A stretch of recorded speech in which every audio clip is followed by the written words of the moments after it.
Welcome to all of you my YouTube class. Mukesh Chaudhary Jaipur द्वारा आज की क्लास में मैथमेटिक्स के जिसमें एचसीएफ और एलसीएम की एचसीएफ एलसीएम की कुछ कॉन्सेप्ट पर बातचीत की और कुछ महत्वपूर्ण कॉन्सेप्टों पर सवाल किए, जिससे आपको अनेक अनेक क्वेश्चन सॉल्व करने में आपकी बहुत ही मदद होगी। इसलिए आज की क्लास में हम अलग और कॉन्सेप्ट की तैयार करेंगे और जिससे आपको महत्वपूर्ण सुविधा हो सके। तो जितनी भी क्लास आज लगभग इसका थर्ड पार्ट होने वाला जिसमें आपको अनेक से अनेक प्रकार के क्वेश्चन अवेलेबल कराया जा रहा है और अनेक प्रकार के कॉन्सेप्ट कराया जा रहा है, जिससे आप अपनी तैयारी को मजबूत कर सकते हो। यदि आप चैनल पर फर्स्ट बार हो तो जितने भी 2 लेक्चर पीछे बने हुए हैं उन लेक्चरों को अच्छी तरह से क्लियर रूप से शांतिपूर्वक लीजिए और आप समझने की कोशिश कीजिए। अगर आपके वो समझ में नहीं आता है तो आप कमेंट बॉक्स में मुझे मैसेज कीजिए, और अगर आप दोबारा या फिर भी आप इसको रिफ्रेश करके क्लास को फिर से ले सकते हो। ठीक है, तो आज हम कुछ ऐसे क्वेश्चनों ऐसे कॉन्सेप्ट की बात करेंगे जिसमें आपको कि एचसीएफ और एलसीएम निकाला जाता है, और या तो दे दिया जाता है या संख्या भी दे दी जाती है, और एचसीएफ एलसीएम आपको निकाला जाता है। यदि उन संख्याओं के साथ कोई भी कांस्टेंट आ जाए आ जाए तो उस संख्या के प्रभाव पर, उनके मान में क्या प्रभाव पड़ेगा, इसको क्या निगलेक्ट करेगा और वह कांस्टेंट किस तरह से कार्य करेगा, इसकी जानकारी हम आपको विस्तृत रूप आपके सामने मैं दे रहा हूं। तो आप जितने भी यदि चैनल पर फर्स्ट बार हो तो लाइक और शेयर कीजिए और सपोर्ट करते रहिए। तो हमारा क्वेश्चन है कि अपना किस प्रकार से हम क्वेश्चन को सोल्व करें और किस प्रकार से आपके पास क्वेश्चन आते हैं। यह क्वेश्चन जाना जाता है कि आपके पास कोई भी क्वेश्चन दे दिया जाता है, कोई भी एक्स की वैल्यू पूछ ली जाती है, उस एक्स की वैल्यू के अंतर्गत आपको या तो किसी संख्या से विभाजित करने के लिए कहा जाता है, किया जाता है, या आपको सबसे छोटी से छोटी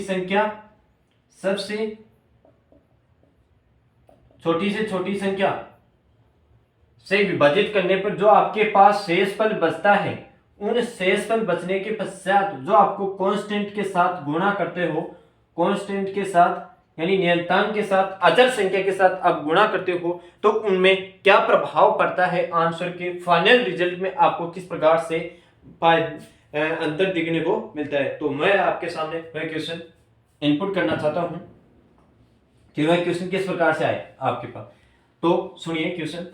x का वह सबसे मान ज्ञात कीजिए, वह x सबसे छोटी संख्या है जिसमें 5, 6, 7 व 8 से विभाजित करने पर प्रत्येक स्थिति में 3 शेषफल बचते हैं। से विभाजित करने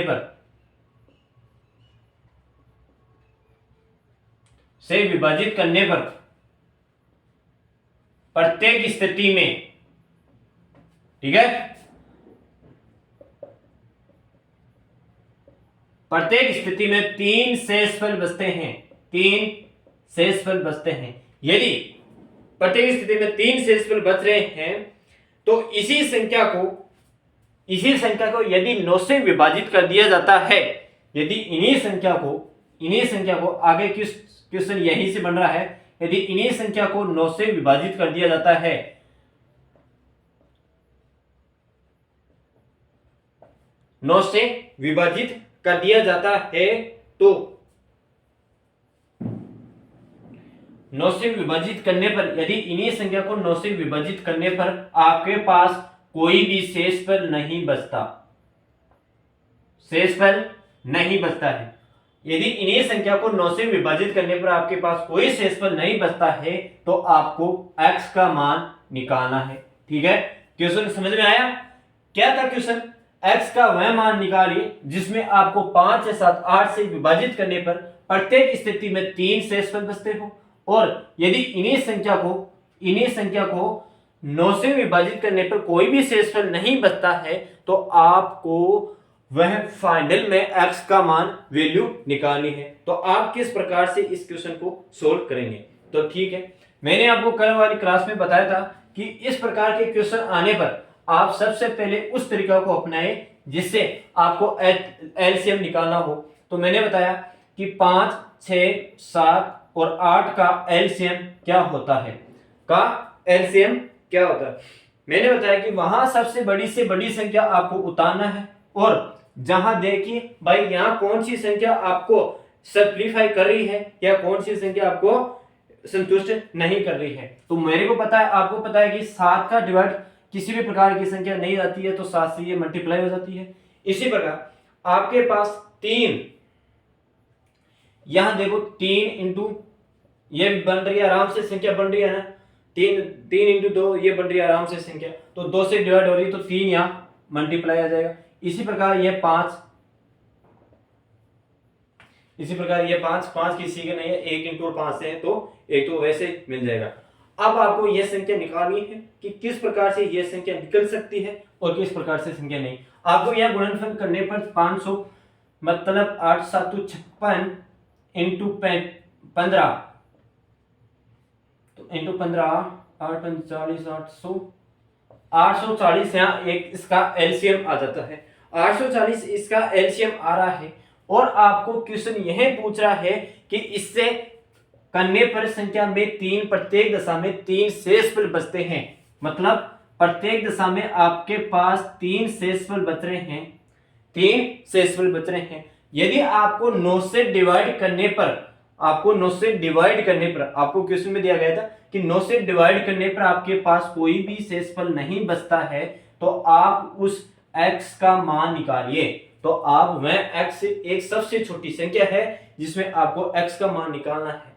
यहां आपको एक क्वेश्चन में ट्विस्ट देखने को मिल सकता है कि आपको कैसा करना है, वह x का मान आप किस प्रकार से निकालोगे। आप यहां कांस्टेंट के मान के रूप में क्या लिख सकते हो या x लिख सकते हो। तो आप यहां क्या करोगे, 840 के प्लस 3 के अंतर्गत 9 का डिवाइड करने पर वह संख्या कौन सी है और कौन सी नहीं है। इसी प्रकार के फॉर्मेट में लिखने पर आपको यह संख्या लिखनी पड़ेगी। तो मैं आपको बताऊं, इसको यदि हम आगे सरलीकरण करते हैं, इस क्वेश्चन को हम आगे सरलीकरण करते हैं, तो आपके पास यह संख्या लगभग 3 के प्लस 3 9 यानी 3 के प्लस 3 की बराबर की संख्या अंतर्गत बनती है, और इसी संख्या को हम आगे विस्तार से रूप करते हैं। तो आपके पास वह संख्या उठाना है जिससे आपको डिवाइड पूर्ण रूप से छोटी संख्या हो या किसी भी प्रकार की संख्या हो जिसमें पूर्णतः विभाजित हो। छोटी से छोटी आप संख्या उठाओगे तो आपको मान के का मान आप 2 रख के एक बार 2 रखकर इसके उत्तर की जांच करोगे तो आपके पास किस प्रकार से क्वेश्चन ये बनेगा। यदि हम इस क्वेश्चन के अंतर्गत 2 रखते हैं तो देखो आपके पास 6 प्लस 3 ये 9 आ रहा है, 9 यहां विभाजित हो रहा है, और 9 बिल्कुल आपको 9 से विभाजित कर रहा है, वह संख्या 9 से विभाजित कर रही है। क्या इसमें शेषफल क्या कुछ कोई भी संख्या बच रही है आपके पास? कोई भी संख्या आपके पास नहीं बच रही है। इसलिए आप इस संख्या को, जहां आपके पास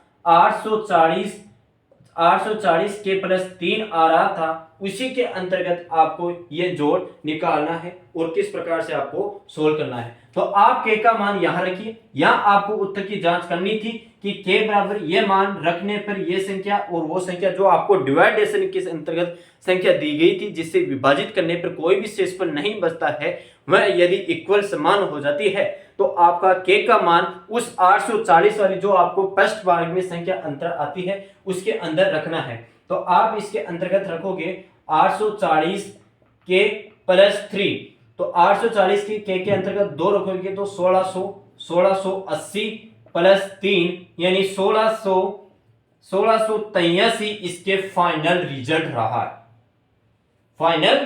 रहा। तो वह संख्या x का मान क्या है? वह सबसे छोटी सी छोटी संख्या है जिसमें x का मान 1683 का मान आपको पूर्ण रूप से दिखाई दे रहा है। अब इसी प्रकार इस क्वेश्चन को आगे अन्य नेक्स्ट स्टेप से किस प्रकार से सोल्व कर सकते हैं, और इसमें देखो लैंग्वेज हमेशा चेंज होकर ही आपके पास अनेक प्रकार के क्वेश्चन मिलने को या देखने को मिल सकते हैं।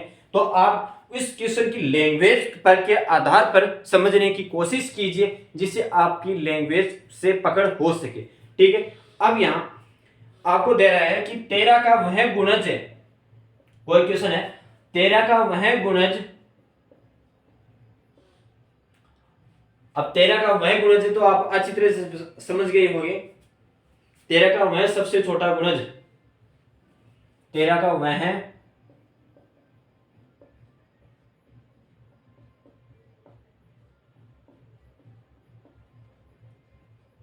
13 का वह सबसे छोटा गुणज जिसमें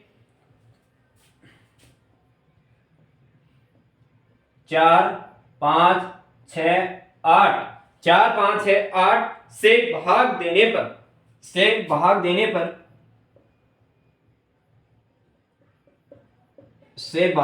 पर प्रत्येक दशा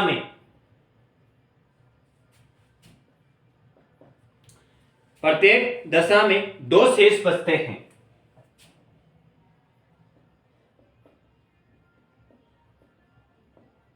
अब यहां क्वेश्चन आप समझ गए होंगे। क्या आपको क्वेश्चन करना है? पूरा क्वेश्चन लिखा गया है कि 13 का वह सबसे छोटा गुणज कौन सा है। वह सबसे छोटा गुणज है जिससे 4 5 है 6 है का भाग देने पर आपके प्रत्येक दशा में 2 शेषफल बचता है। तो 2 शेषफल बच रहे हैं तो आपको मतलब होगा कि इस प्रकार के क्वेश्चन में किस प्रकार से आपको सावधानी पूर्वक बरतनी होगी। तो मैंने बताया कि 4 6 और 8, 4 5 6 8 है ना, 4 5 6 और 8 का एलसीएम क्या होगा? 4 5 30 8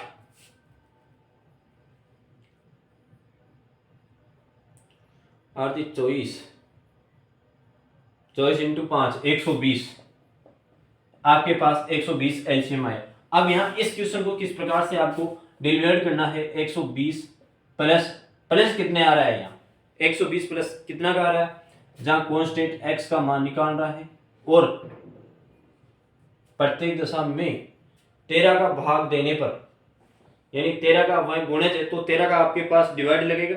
13 का आपके पास डिवाइड लगेगा तो इसके बाद ये क्वेश्चन किस प्रकार से सोल्व होता है और किस प्रकार से सोल्व नहीं हो रहा है। तो आपको 120 का वह गुणज सबसे छोटी संख्या है। गुणज कितने प्रकार के आ रहे हैं? गुणज का मतलब आप समझ गए होंगे कि फैक्टर, यानी 13 26 39 इस प्रकार से सीरीज चलती रहेगी। इस प्रकार से सीरीज चलती रहेगी जिसमें आपको गुणज का दिखाना है और 13 का डिवाइड करना है। तो यह संख्या आपको ध्यान में रखकर किस प्रकार से आगे क्वेश्चन को सोल्व कर रही है। 13 3 42 13 चौक 56 48 72।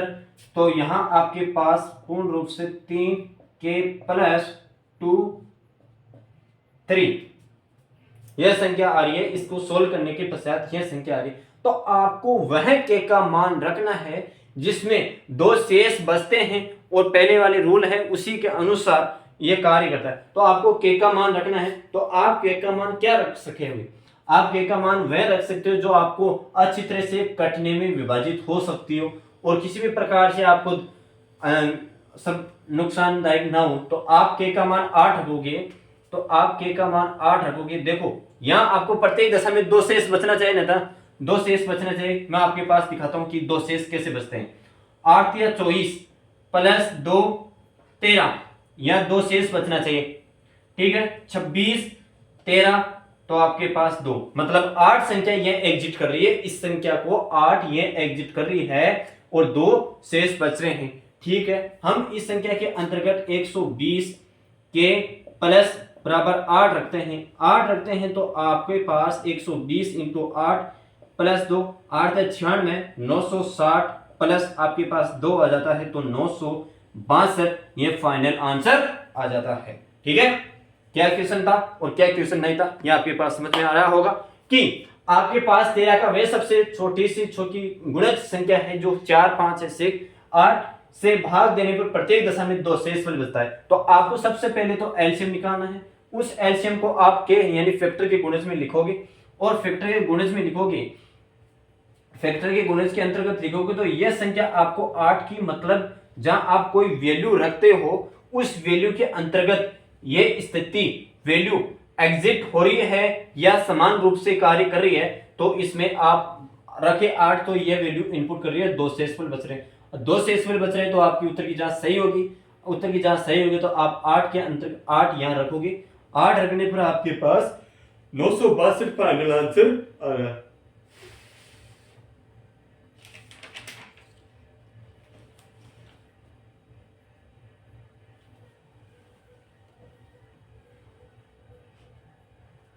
फिर से एक इसी प्रकार का क्वेश्चन होता हुआ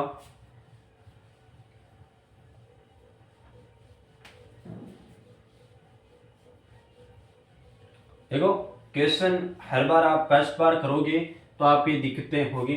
अगर इस क्वेश्चन को आप अच्छी तरह से समझोगे, दोबारा भी करने की कोशिश करोगे तो आप में ये क्वेश्चन अच्छी तरह से सोल्व हो जाएंगे और समझ में आ जाएंगे। देखो अब क्वेश्चन अब किस प्रकार से होता है, इसी प्रकार का फॉर्मेट है और इसी प्रकार के फॉर्मेट के अंतर्गत भाषा चेंज कर दी गई है कि वह भाषा में थोड़ा सा ट्विस्ट डालने के पश्चात क्या इस क्वेश्चन का आप उत्तर दे सकते हो या नहीं। तो वह देखिए क्या भाषा है, क्या लैंग्वेज दी गई है, उस छोटी से छोटी संख्या का योग क्या होगा, उससे छोटी से छोटी संख्या का योग क्या होगा।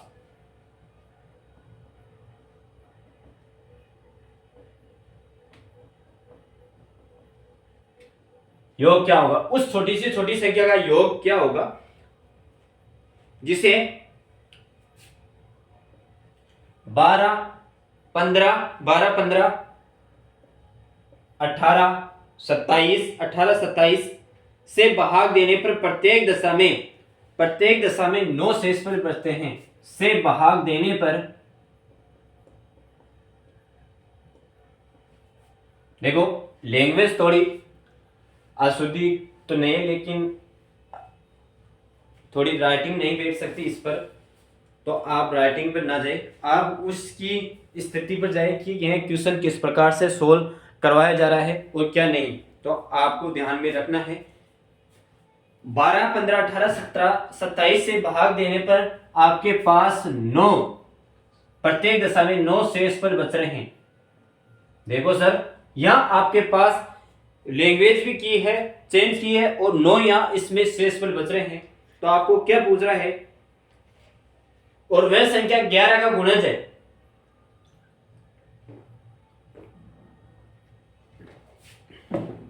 वह संख्या 11 की गुणज है। वह संख्या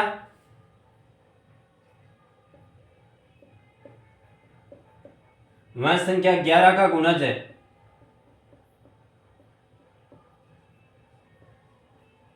वह संख्या 11 का गुणज है, इसलिए आप निकालें वह किस प्रकार से आपके पास आता है।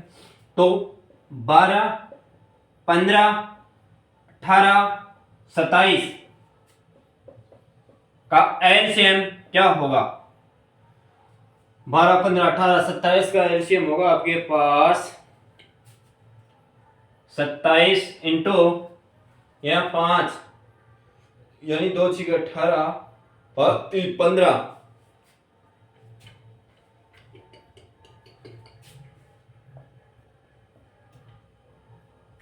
3 चौक 12 यानी 3 तो वहां पे गया, 3 तो गए, 5 से गए, 5 गया तो ये भी कट गई। 3 चौक 18, 3 18, 3 9 ये भी कट गई। ठीक है, तो यहाँ 2 बार 2 बच रही, 2 इंटू 2, 5 होगा 20, 20 इंटू 504 यानी ये आपके पास 540 एलसीएम आ गए। सब 540 इसके एलसीएम आए, 540 इसके पास एलसीएम आए और आपको किस प्रकार से ये क्वेश्चन करना है।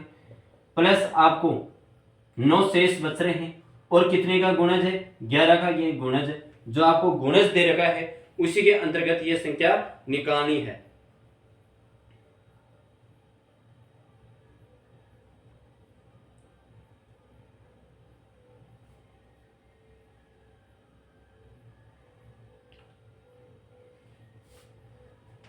ग्यारह का गुणज आप अब इस संख्या को किस प्रकार से सोल्व कर सकते हो, वह संख्या आपको एग्जिट निकालनी है कि जैसे 1 के प्लस 11, 1 के प्लस 11, तो इस संख्या में आप क्या रखोगे कि वह संख्या आपसे अच्छी रूप से यह स्वीकृत हो जाए।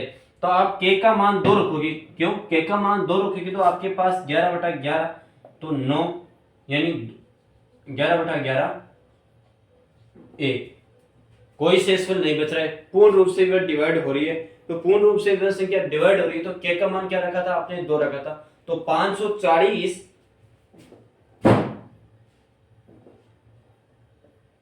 540 इंटू 2 प्लस 9 1080 प्लस 9 बराबर 1089।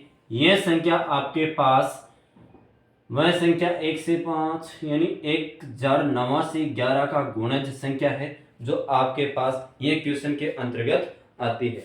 अब देखो यहाँ क्वेश्चनों की बहुत ही लैंग्वेज को चेंज करके इस क्वेश्चन को पूछा गया है जो बहुत ही कठिनाई पर आता है। इस प्रकार के दिए क्वेश्चन है कांस्टेंट के अंतर्गत वह संख्या आने पर किस प्रकार से चेंज होगा और किस प्रकार से चेंज नहीं होगा वो आपने समझ लिया होगा। अब अलग क्वेश्चन अलग कॉन्सेप्ट आता है, नया टाइप, जिसमें आपको अनेक प्रकार की संख्या दी जाती है। उन संख्याओं में देने के पश्चात समय पूछ लिया जाता है कि इतने समय पर वह एक साथ इतनी घंटी बजती है। भाई समय के अनुसार वह कार्य करती है। कहने की बात यह है कि कोई भी कार्य आपको समय के अनुसार करना पड़े या घंटियों को अनेक एक समूह के रूप में बजाने पर उसका क्या प्रभाव पड़ेगा और क्या वह संख्या किस प्रकार से आपको डिवाइडेशन के क्या प्रभाव देखने को मिलता है। तो आपका नेक्स्ट कॉन्सेप्ट आता है कि 4 घंटियां हैं। सबसे बात यह है कि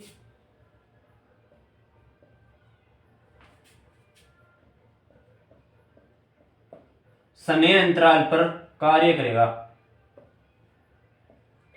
समय अंतराल पर कार्य होगा जिसमें कॉन्सेप्ट भी बहुत क्लियर होगा,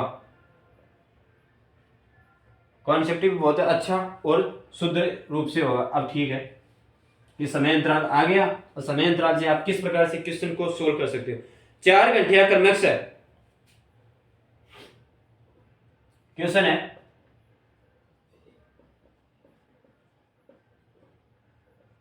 4 घंटियां क्रमश है 4 6 8 4 6 8 वह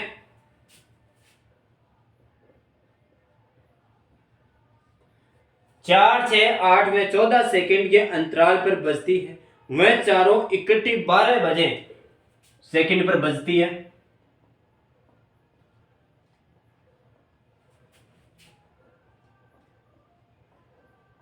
वह चारों इकट्ठी 12 बजे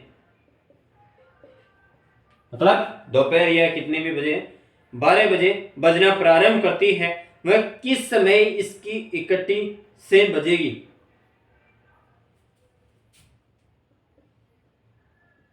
बारह बजे चलना प्रारंभ करती है तो वह ऐसी कौन सी स्थिति आएगी जो आपके पास एक साथ बोलने की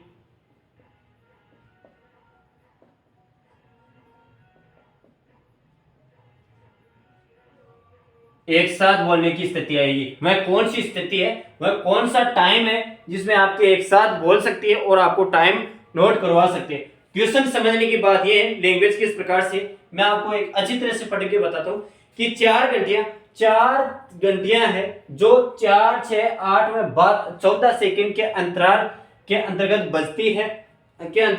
बजती है। इन चारों इकट्ठी घंटियों को 12 बजे ये बजना प्रारंभ करती है तो वह ऐसी कौन सी स्थिति आएगी जिसमें चारों घंटियां एक साथ बजेगी जिससे वह अपनी स्थिति में किस प्रकार से वह परिवर्तित कर सकती है। तो आपको वह क्वेश्चन और कुछ भी नहीं करना है, इसमें कुछ भी नहीं करना है। आपको सीधा सीधा फंडल क्या देखना है कि आपको इस प्रकार की संख्या आ जाती है तो आप उस संख्या का सर्वप्रथम एलसीएम निकालोगे। एलसीएम निकालने के बाद आपको जो भी एलसीएम आएगा उस एलसीएम के अंतर्गत समय को ध्यान में रखते हुए मिनट यदि वह सेकंड में पूछ रहा है तो उसको सेकंड के अंतर्गत आंसर दीजिए। यदि वह आपके पास मिनट के अंदर आंसर पूछ रहा है तो मिनट के अंदर दीजिए। यदि वह हावर्स के रूप में आपको आंसर पूछा है तो हावर्स के रूप में आंसर दीजिए। तो आपके पास यदि वह दोनों कंडीशनों के रूप में देता है तो आपको देखना है, तो आपको वही फॉर्मेट जचना है कि एलसीएम क्या आएगा और एलसीएम क्या नहीं। तो 4 6 6 4 6 8 वह 14 का एलसीएम क्या होगा, वह 14 का एलसीएम क्या होगा। तो बड़ी संख्या उठानी 14 है और यहां देखिए क्या इसमें गुणनफल के रूप में आ रही है 4 इंटू 2 और 2 इंटू 2 तो 2 से यह कट हो गया और 3 इंटू 2 तो 2 से यह कट हो गया। तो आपके पास 4 इंटू 3 यानी 12 ये कितने आएंगे 12 यानी 12 चौक 48 468 वह संख्या आपके पास आई है। सॉरी 468 में 4 3 1 3 एकम 3 सॉरी 1 मिनट 14 इंटू 12 8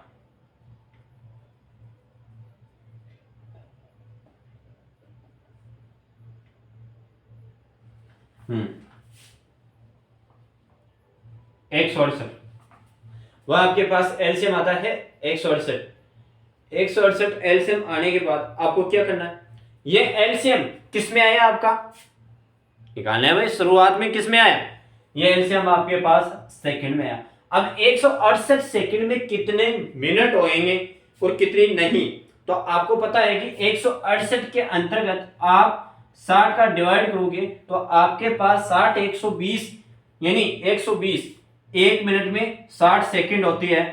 तो यहां देखिए 2 मिनट में 120 सेकंड आ रही है, तो 3 मिनट में आपके पास 180 सेकंड आएगी। तो यहां कम हो रहा है तो 120 सेकंड यानी 2 मिनट तो ये हो रही है, 2 मिनट ये हो रही है 120 में और 48 सेकंड आ रही है, 48 सेकंड आ रही है। तो 2 मिनट और 48 सेकंड एक ऐसा समय है जहां घंटियां बजने की स्थिति आ सकती है। अब मुझे यह बताइए, आपको वो क्वेश्चन दे रखा था, ये तो आपका समय आया है भाई, इस समय में ये बजेगी 2 मिनट 48 सेकंड पे, तो वह आपकी 12 बजने में वह स्थिति को बताना है कि वह कौन सी स्थिति है जिसमें चारों घंटियां एक साथ बज सकती है। तो आपको सीधा फाइनल में जो आपके पास 12 बजे बजना प्रारंभ करती थी उस घंटे के अंतर्गत आप 2 मिनट और सेकंड को जोड़ दीजिए, ठीक है। तो आपके पास 12 बजकर 2 मिनट और 48 सेकंड के अंतर्गत की स्थिति पर यह घंटियां चारों घंटियां एक साथ बजनेगी, एक साथ ये चारों घंटियां एक साथ बजेगी, ठीक है। वह स्थिति आपके पास 12 बजे 2 मिनट और 48 सेकंड पर चारों घंटियां एक साथ बजेगी, ठीक है। अब आगे मैं इसी क्वेश्चन को आगे करता हूं। आगे किस प्रकार से क्वेश्चन सोल्व होते हैं, यदि कोई 4 घंटियां हैं वही स्थिति है, आपको वही पूछना है कि वह चारों घंटियां एक साथ बजनेगी तो वह किस स्थिति में क्या परिवर्तित होगा। 4 घंटियां क्रमश से 5 है 5 6 9 5 6 9 8 सेकंड में बजती है, 8 सेकंड में के अंतराल में बजती है, एक साथ बजना प्रारंभ करती है। बाद में वह अगली बार कब बजेगी और 72 मिनट में वह कुल कितनी बार बजेगी, मतलब वह बजेगी तो एक बार तो वह बजेगी, अब अगली बार वह कब बदलेगी भाई, एक बार तो वह बज चुकी, एक बार तो ये बज चुकी, अब ये इस कौन सी स्थिति आएगी जिसमें अगली बार चारों एक साथ बजेगी, चारों एक साथ बजेगी, ये भी दे दिया। अब आपको एक नेक्स्ट कॉन्सेप्ट और दे रखा है कि सोचने का हिंट कि 72 सेकंड में मतलब 72 मिनट में कितनी बार बजेगी, कि 72 मिनट में वह घंटी कितनी बार बोलेगी, वह कौन सी स्थिति आएगी जिसमें चारों घंटियां एक साथ बजेगी 72 मिनट में। तो ठीक है, 72 मिनट में कितनी आती है। तो आपको सबसे पहले वही प्रोसेस लगाना है कि 5, 6, 9 और 8 का एलसीएम क्या होगा। तो 5, 6, 9, 8 का एलसीएम क्या होगा, वह आपके पास एलसीएम आएगा 5, 6, 9, 8, 9 इंटू 8, ठीक है, 5, 72, 8 पंजे 40 यानी 36, 360, 360, ये आपके पास 360 सेकंड आ गए। अब 360 सेकंड के अंतर्गत कितनी मिनट होगी और कितनी नहीं, तो आपको पता है कि 360 सेकंड के अंतर्गत 60 का डिवाइड करने पर बस आपके पास 6 मिनट बचेगी, 6 मिनट बचेगी। अब 6 मिनट आपके पास एलसीएम मतलब एक ऐसी स्थिति आई जिसमें चारों घंटियां 6-6 मिनट के अंतराल पर बजेगी। तो वह 6-6 मिनट के अंतराल पर बजेगी, तो आपके पास 72 मिनट दे रखी थी, 72 मिनट वह दे रखी थी। इस 72 के अंतर्गत कितनी बार बजेगी, 12 सिगुनी 72, तो 12 मिनट तो ये बच गई भाई, 12 बार तो ये बच चुकी, 12 बार तो ये बच चुकी। क्या ये इसका आंसर 12 ही रहेगा क्या? क्या इसका आंसर 12 रहेगा कि आपको तो समय दे रखा था, आपको तो समय दे रखा था कि 72 मिनट में इतनी बार बजेगी? नहीं, आपको जो आपको पहले वाली कॉन्टेंट वह एक बार तो बज चुकी। देखो यहाँ क्वेश्चन में मेंशन भी किया गया था कि वह एक बार तो बज चुकी, एक बार तो वह बज चुकी, लेकिन वह अगली चारों एक साथ कब बजेगी, जब 72 मिनट में वह घंटी एक साथ मिल जाएगी। तो ये एक वाली ये भी एक बार काउंटिंग होगी, तो वह अपने मूल रूप से 13 बार बजेगी, एक इसमें जुड़ जाएगा तो 13 बार वह घंटियां एक साथ बोलेगी। इस 72 मिनट के समय के अंतराल के अंतर्गत ये 13 बार ये घंटियां चारों एक साथ बोलेगी, ठीक है, चारों घंटियां एक साथ बोलेगी। कितने मिनट के अंतराल पर, 6-6 मिनट के अंतराल के अंतर्गत ये 13 घंटियां एक साथ बोलेगी, ठीक है। अब इसी क्वेश्चन को नेक्स्ट करते हैं, इन्हीं क्वेश्चन के आधार पर, पैटर्न के आधार पर अगला क्वेश्चन। देखो क्वेश्चन समझने की स्थिति है ना, किसी भी प्रकार से समझो। यदि आपके पास कोई क्वेश्चन समझ में नहीं आता है तो उस क्वेश्चन को आप पुनः देखने की कोशिश कीजिए, जिससे आपका कॉन्सेप्ट क्लियर हो सके, और प्रैक्टिस पर प्रैक्टिस करते रहे, क्योंकि मैथ आपके पास प्रैक्टिस ही मांगता है, जिससे आपके हर प्रकार के कॉन्सेप्ट को मजबूताई प्रदान हो सके। 24-36 नेक्स्ट क्वेश्चन है, 24-36, 24-36, 40, 24-36, 40 व 48 सेकंड के नियमित के अंतराल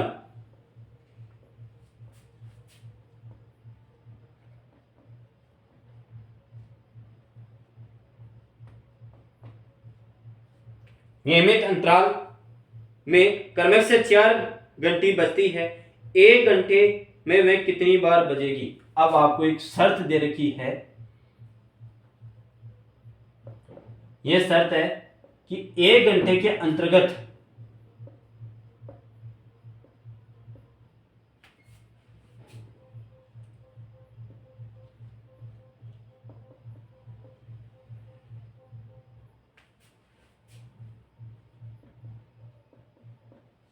एक घंटे के अंतर्गत कितनी बार बजेगी, कितनी बार बजेगी।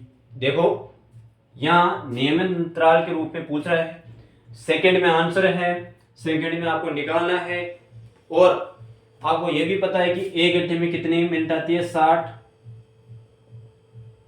60 मिनट आती है। इसका ये रगड़ा यहीं खत्म कर देते हैं, जिससे आपको आगे सोल्व करने से सावधानी पूर्वक बरतनी जा सकती है, ठीक है। तो ठीक है, आगे निकालते हैं।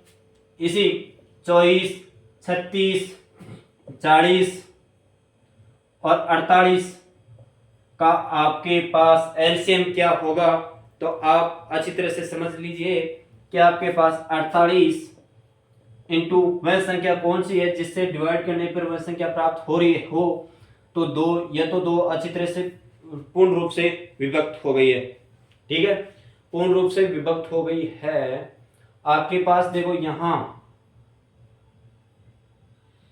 3, यहाँ 3 से और हो रहा है, 3 से ये भी कट रही है, ये भी कट रही है, ठीक है, ये भी कट रही है 3। अब यहाँ ये 5, 8 पंजे 40, 8 पंजे 40 मतलब 8 से ये भी कट रही है, इंटू 5 तो 48 इंटू 15, यानी आपके पास 8 पंजे 40, 8 पंजे 40 और 20 60, यानी 720। ये 720 आपके पास ऐसी स्थिति आई जिसमें 720 ये सेकंड है। कुल 720 सेकंड में ये कितनी बार बजेगी, तो आपको एक कंडीशन दे रही कि 720 यानी 1 घंटे के अंतर्गत आपके पास कितनी बार बजेगी, 1 घंटे के अंतर्गत आपके पास कितनी बार ये बजेगी। तो ये आपके पास क्या आया, यह आपके पास मिनट आई, ये आपके पास मिनट आई। अब मिनट कहां से आई वो आप मुझे बताओ कि ये क्या था, ये सेकंड था, सेकंड था, सेकंड का 60 का भाग दिया जिससे आपके पास 12 मिनट आ गई। अब 12 मिनट आने पर 12 मिनट आई, 1 घंटे के अंतर्गत ये पूछ रहा, शर्त क्या है कि 1 घंटे के अंतर्गत में कितनी बार बजेगी, तो 1 घंटे में 60 सेकंड आती है और 12 ये मिनट है, तो आपके पास ये घंटियां 5 बार बजेगी, 1 घंटे में ये 5 बार बजेगी, ठीक है, 1 घंटे में ये 5 बार बजेगी। ये घंटियां बोलो साई भाई, 1 घंटे में कितनी बार बज रही है, 5 बार बज रही है, बिल्कुल अवश्य बज रही। 24, 36, 40 व 48 सेकंड में नियमित रूप के अंतराल के अंतर्गत यह घंटियां बजती हुई, जिसमें शर्त ये दे रखी है कि 1 घंटे में ये कितनी बार बजेगी, जिसमें आपको इसका एलसीएम निकालने पर 720 सेकंड प्राप्त होती है। 720 सेकंडों में आंसर है तो आपको मिनट के अंतर्गत आंसर निकालना होगा। तो 12 मिनट ये एक ऐसी स्थिति आई जिसमें 12 मिनट के अंतराल, मतलब 12 मिनट के अंतराल के रूप में यह घंटियां, प्रत्येक चारों घंटियां 12 मिनट के अंतराल में यह बजना प्रारंभ करती है। तो 1 घंटे के अंतर्गत यह 5 बार बजेगी। अब इसी क्वेश्चन को नेक्स्ट अगले क्वेश्चन को की ओर बढ़ते हुए,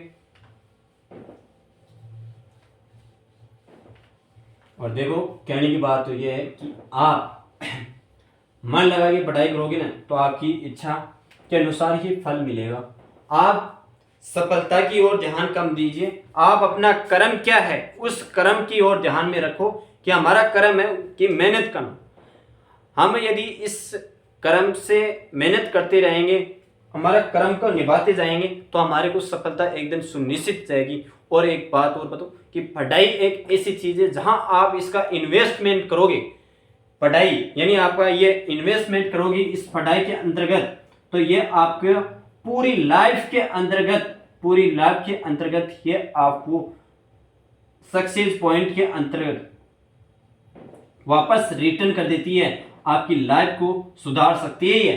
तो मेरे कहने का मतलब ये, आप कर्म करते रहो जिससे आपकी सफलता सुनिश्चित हो और एक दिन आपकी सफलता अच्छी शिखर पर पहुंच सकते हो। इसलिए आप सफलता से ज्यादा कर्म का ध्यान में रखते हुए मेहनत कीजिए, जिससे आपका भी और अपने पेरेंट्स का भी सपना साकार हो सके।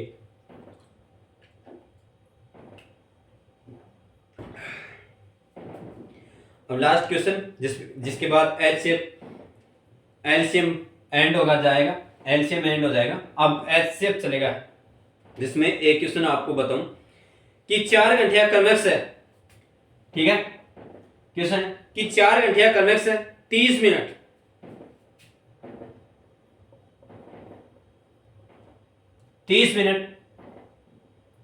एक हावर यानी 60 minute, 1 hour 30 minute, 1 hour 30 minute यानी 30 ईयर 60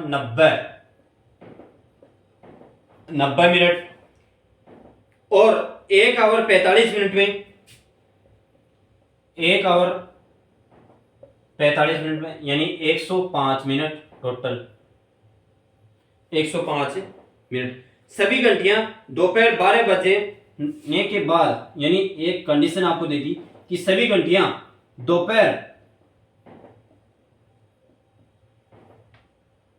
12 बजने के बाद वह आपको अगले कंडीशन पूछ रहा है कि 12 बजने के बाद वह सभी घंटियां कब बजेगी।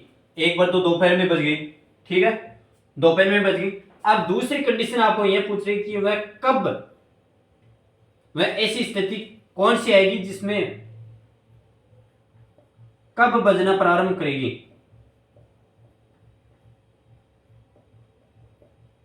कौन सी स्थिति आएगी जिसमें पुनः दोबारा घंटी बजने का प्रारंभ करेगी। वह आपके पास स्थिति आएगी, देखिए आप अच्छी तरह से निकालिए। आपके पास क्या संख्या, क्या क्या क्या संख्या दी है आपके पास, देखो 30, 60, 90, 105। एलसीएम निकालना है आपको, सबसे पहले एलसीएम निकालना। 105 इंटू वह संख्या कौन सी है जिसमें आप डिवाइड के रूप में कर सकते हो, डिवाइड की संख्या के रूप में कर सकते हो, डिवाइड की संख्या के रूप में कर सकते हो। 105 निकालिया, 6, 90, ये 6 इंटू 2, 6 इंटू 2, ये 2, 15, 30, 15, तो इसके अंतर्गत भी जाएगा और इसके अंतर्गत भी जाएगा, ठीक है। 15 6 90, ये भी गया, 15 6 90, 2 30, 2 इंटू 30 यानी 2 यहाँ बच रहा है, 2 यहाँ बच रहा है, तो ये 6 दूनी 12, तो ये आपके पास कितने आ जाएगी, 6 दूनी 12, 12 1 5 30, 12, 6 दूनी 12 20, 1260 ये संख्या आ जाती है, आपका एलसीएम आ जाता है, ठीक है। 1260 ये आपके पास एलसीएम आ जाता है, 12 आपके पास एलसीएम आ जाता है। तो इसको आपको ये सेकंड में आया है, सेकंड में मिनट में चेंज करना है, तो 1260 बराबर 60 के अंतर्गत आप डिवाइड करोगे। ये आरा किस में है, आपको ये भी चेंज ध्यान में रखना होगा कि ये आरा किस में है। ये आपके पास हावर में पूछ रहा है तो हावर में निकालना है, अगर आपके पास मिनट में पूछ रहा है तो मिनट के अंतर्गत आंसर निकालना है। 1260 ये घंटे के अंदर पूछ रहा है, तो आपके पास 12 2 120, 21, ये 21 घंटे आए। अब देखो वह दोपहर के 12 बजने में के बाद बजेगी, एक बार तो 12 बजे बज जाएगी, फिर 21 घंटे बाद ये बजेगी, फिर वह घंटियां, एक ऐसा समय आएगा जिसमें 21 घंटे बाद, 21 घंटे बाद ये चारों की चारों घंटियां एक साथ बजना प्रारंभ कर देगी। तो अब देखो मुझे ये बताओ कि आपके पास 24 घंटे में बजने में कितने का अंतर आ रहा है, 3 घंटे का अंतर आ रहा है। तो आपको जो आपका 12 समय, 12 दोपहर का 12 समय दे रखा था उसमें से 3 घटा दो, तो आपके पास 9 हावर्स आ जाएंगे, यानी आपके 9 हावर्स आ जाएंगे। तो वह कब बजेगी, वह दोपहर को, अब फिर अगली सुबह को, दोपहर को बज गई ना, तो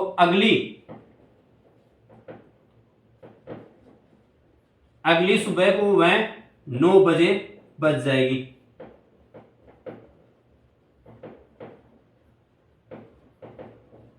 बच जाएगी।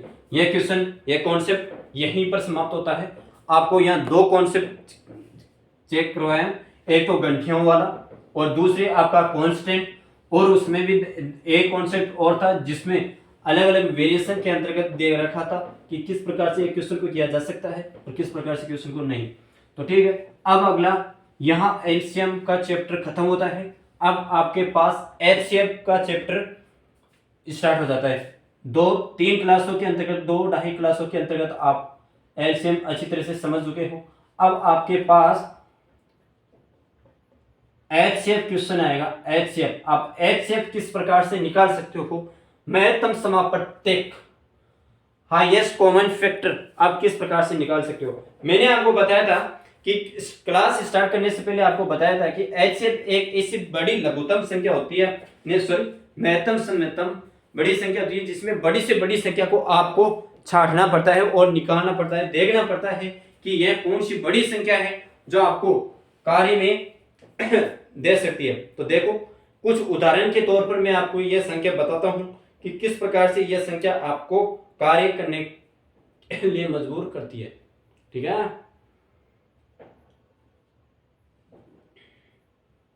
84, 126, 140 का HCF निकालिए। HCF निकालिए। आपको यहां दो मेथड बताऊंगा। एक मेथड तो जो आप अच्छी तरह से मतलब बचपन से करते हैं, जो हम शुरू से 8, 9 और 7 क्लास में के रूप में करते हैं, वो सबसे पहले मेथड मैं आपको बताऊं कि आप प्रत्येक का अलग अलग गुणनखंड के रूप से अविभाज्य गुणनखंड विधि से करोगे, ठीक है, प्रत्येक का। तो 84 के अंतर्गत आप प्रत्येक का अलग से करोगे तो 2 48, 2 24, 2 12, 2 6, 2 3 3, ठीक है, ये आपके पास आया। एक क्वेश्चन गलत हो रहा है कहीं पे, यही हो गया, सॉरी। 86 मैं यहाँ 88 समझ लिया था इसको। कितना है 42, तो 2 21 3 7, तो 7 1, ये तो यही नपट गया, यही नपट गया, आगे ज़्यादा जा रहे थे। अब 126 के अंतर्गत देखो किस प्रकार से क्वेश्चन जा रहा है कि 2 126 यानी 50 58 63 के अंतर्गत कोई संख्या 2 का डिवाइड नहीं जा रहा है, तो आप क्या करोगे 3 21 3 7 7 1। इसी प्रकार आपके पास 140 है, तो 140 के अंतर्गत कौन सी संख्या का भाग दोगे 70 2 35 है ना, तो 5 7 7 1, ठीक है, 7 7 1।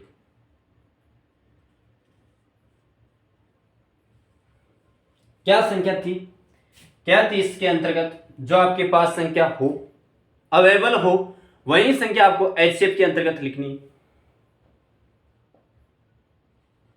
जो संख्या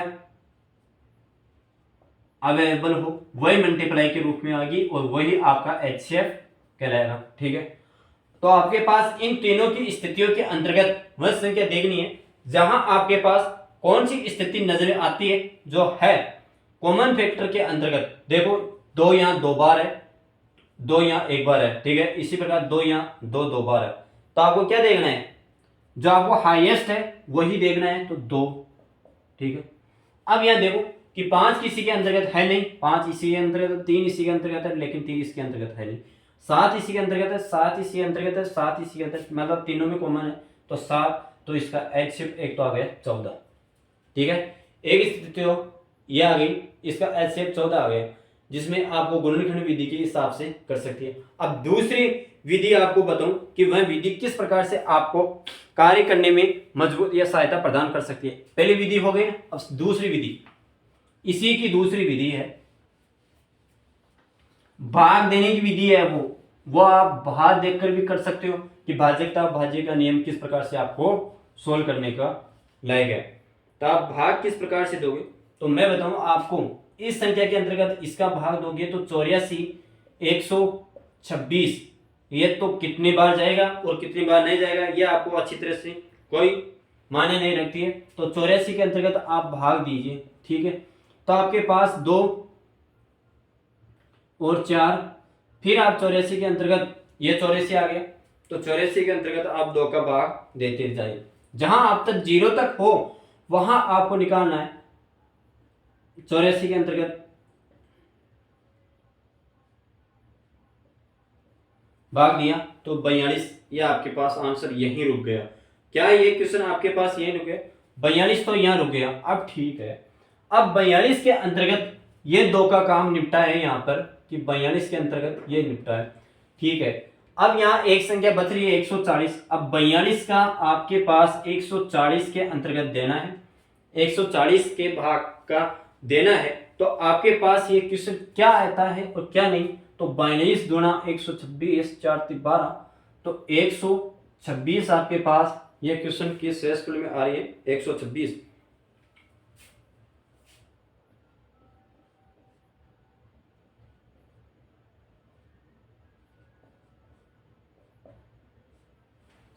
ठीक है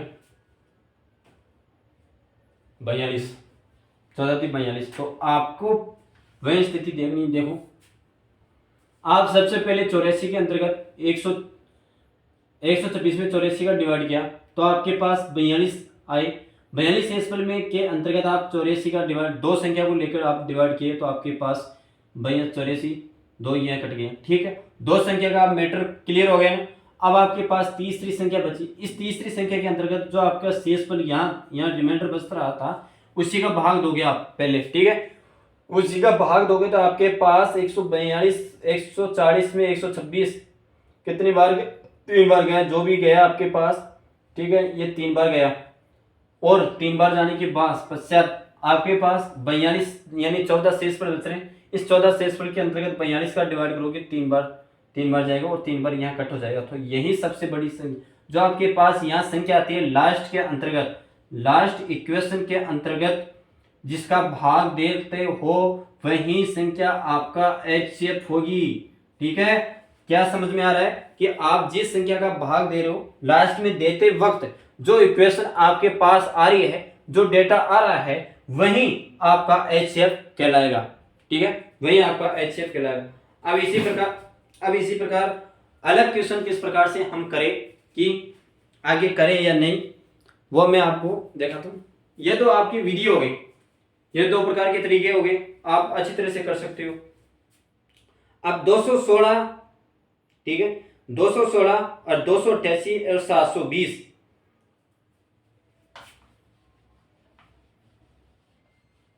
एक क्वेश्चन और करा दे दूं, फिर मेरी क्लास को मैं यही खत्म करता हूं। फिर अगले कल वाली क्लास के अंतर्गत क्या क्वेश्चन है, 216, 288 और 720 का HCF क्या होगा। ठीक है, का HCF क्या होगा। तो आपको वही विधि करनी है कि 216 के अंतर्गत आप 288 एक बार गया तो 216 आपके पास 2 7 72। फिर आपके पास वही स्थिति देखनी है कि 216 के अंतर्गत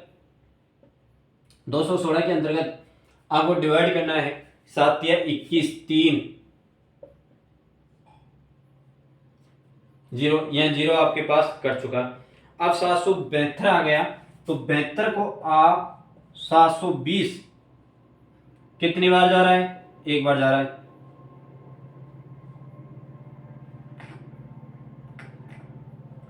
तो आपके पास HCF क्या है, जो जहां यह संख्या कट रही थी, इस संख्या की कटने से फर्स्ट यानी लास्ट सेकंड वाली संख्या आएगी, इससे ऊपर वाली संख्या आएगी, वही आपका HCF होगा। तो इसका HCF क्या होगा, इसका HCF 72 होगा। और यही मैं क्वेश्चन को, मेरी वाणी को यही विराम करता हूँ। कल वाली क्लास के अंतर्गत इससे अनेक प्रकार के क्वेश्चन बनते हैं और किस प्रकार से क्वेश्चन बन रहे हैं इन पर चर्चा की जाएगी।